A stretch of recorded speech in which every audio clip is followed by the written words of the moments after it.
Fields are the building blocks of Drupal's powerful content modeling system, and the Field API allows for the development of custom field types to suit almost any data display and collection needs.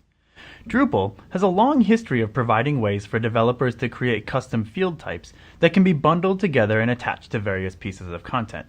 The place that you've likely encountered this first is creating custom node types, or adding new fields to an existing node type. Then, you'll likely start seeing it everywhere as you look around in Drupal. Fields allow a Drupal site administrator to create an information architecture that matches the needs of each individual site instead of having to try to rely on one solution that fits every scenario.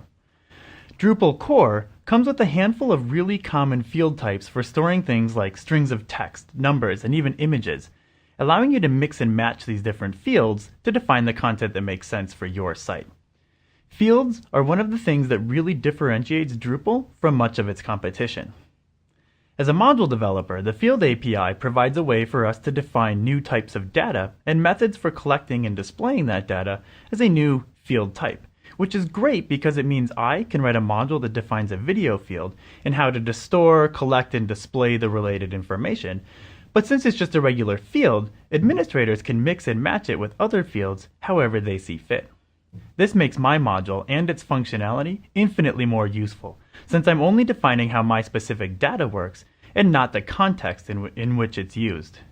This series will provide you with all the information you need to be able to define a custom field in your own module. There are a lot of components to the Field API, and we're not going to cover all of them, but we will go through everything you need in order to define a custom field type